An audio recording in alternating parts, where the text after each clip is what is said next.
Assalamualaikum waalaikumsalam.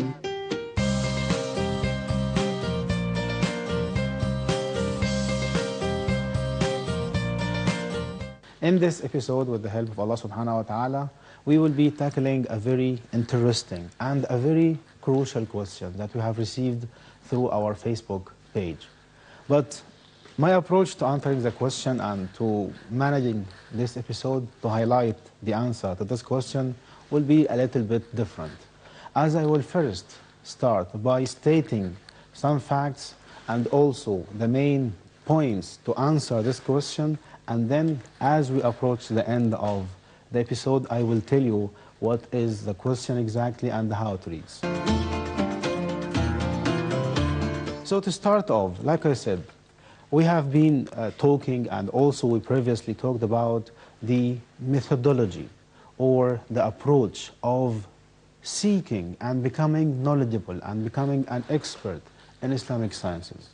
And we have highlighted the main and the essential features that distinguish the methodology and the methodological principles adopted by all the learning centers across the Muslim world. And we have specifically mentioned the components and the features of a real institution that the entire world recognizes and acknowledges, and that's Al-Azhar al-Sharif.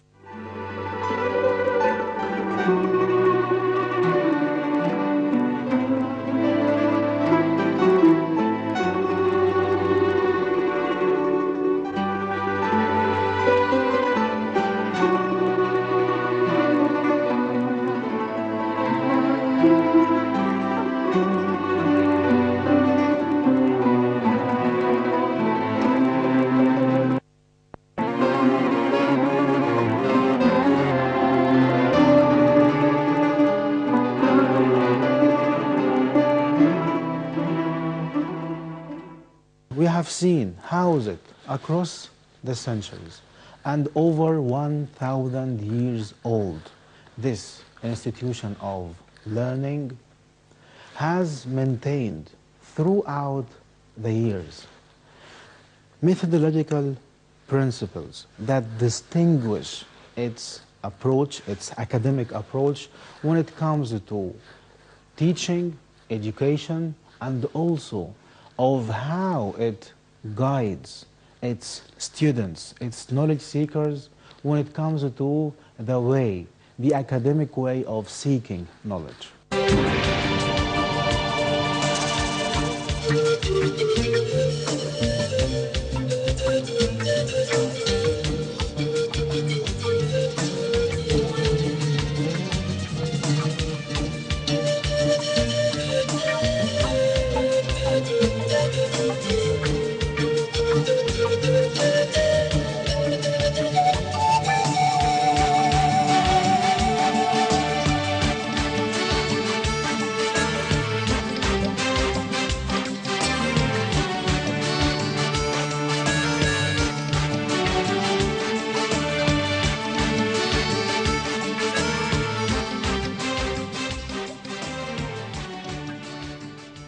There is a very important distinguishing feature that I am highlighting today, and that's deriving benefit of the tradition of the Muslim Ummah, the tradition of the Muslim world, with respect to the sciences and also the fields of these sciences.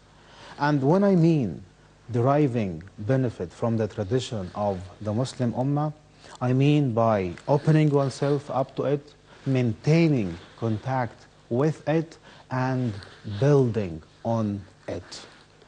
The reason why this element, this component of this academic approach is very significant, and it is really important to highlight this and to stress this point nowadays, because so many times, and especially when it comes to young people and what they are exposed to in the media, be it on the social media and many other platforms, you find that usually there are two extreme ends. On one hand, one that says we only and solely need to focus on the tradition and the classical works, and this is enough, and that's it, and the previous books have it all, and there is no need for anything new, so they did everything. So all what we need to do is to confine and to limit ourselves to these traditional books, and this is how we are loyal, and this is how we are really strong adherents of the understanding of the early righteous predecessors.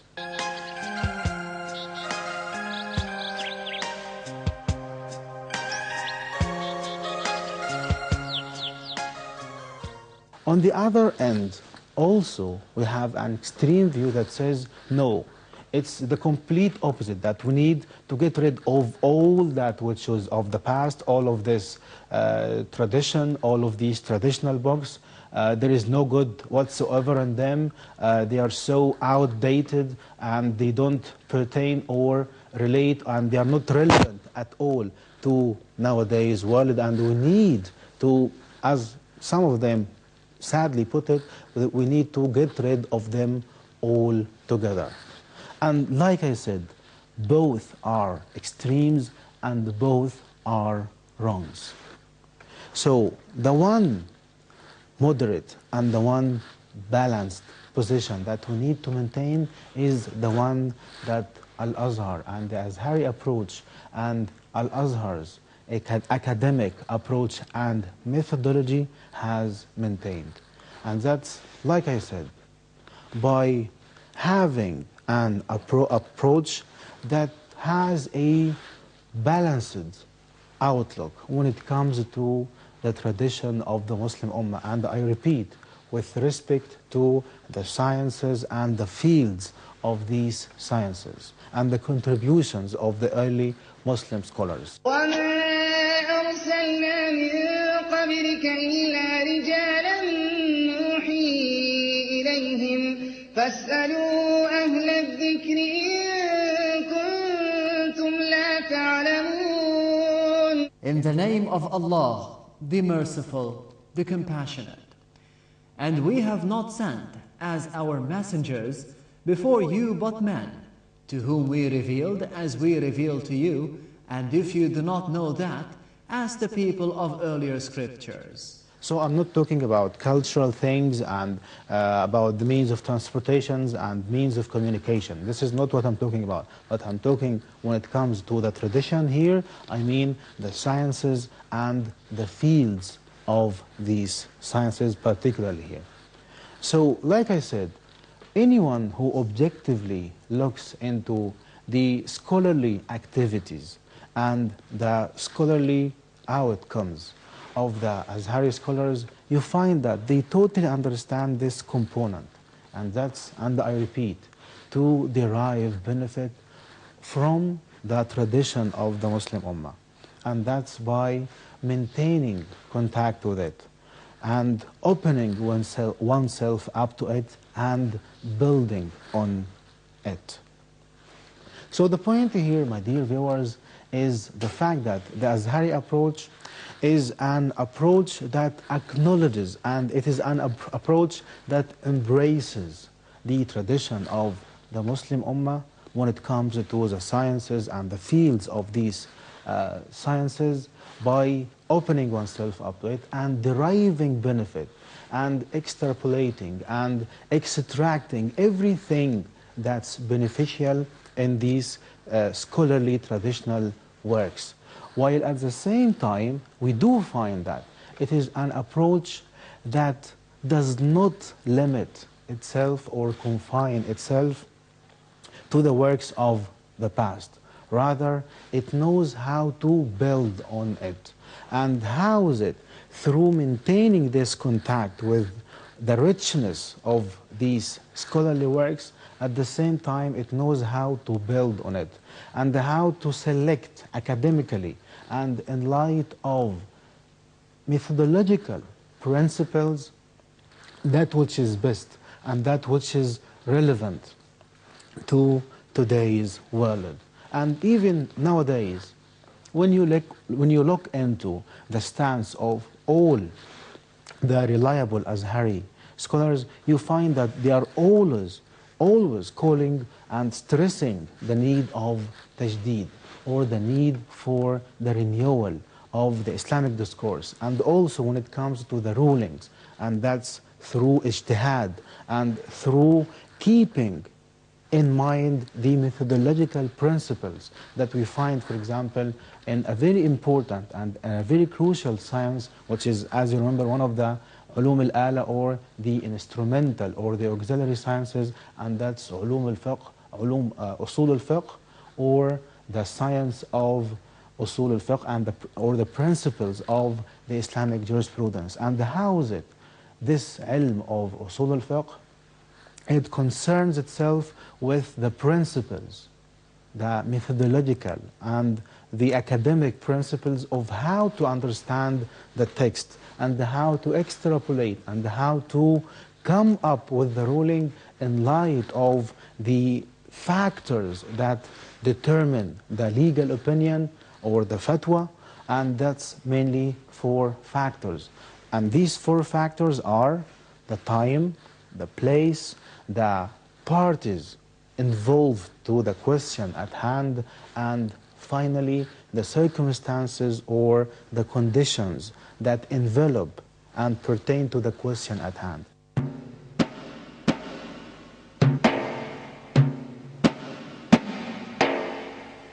My point is, it needs an expert to do this task and to carry out this process of renewal, this process of tajdeed. Otherwise, it will turn into a very chaotic process, just in light of the 2 extremes that so often that we are stuck with.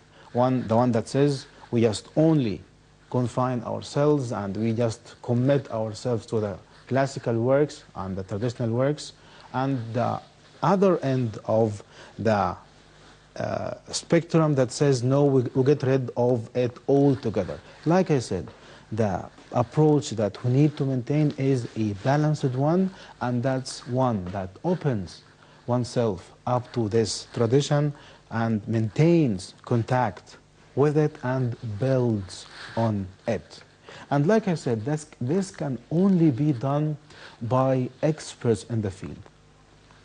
But unfortunately, and it happens, and we need to be honest about this, and I'm saying this for the people, for everyone, and especially younger people, to be aware of the fact that here, this is not some sort of having a monopoly on Islamic sciences and the process of renewal. But like any other academic field, there must be qualifications, there must be conditions that are fulfilled in the one who carries out this task. And as you remember, we highlighted this fact before. How is it? Knowledge is not only about the sources. Rather, knowledge is composed of 3 components. The first of them is the sources, like the Quran and the Sunnah, and also a very important thing is the methodology of understanding the text and how to deal with it and how to interpret it and how to critically analyze the text and extract rulings from it. And the third component is the qualifications, the requirements, the credentials, the skills that need to be fulfilled in the person becoming knowledgeable.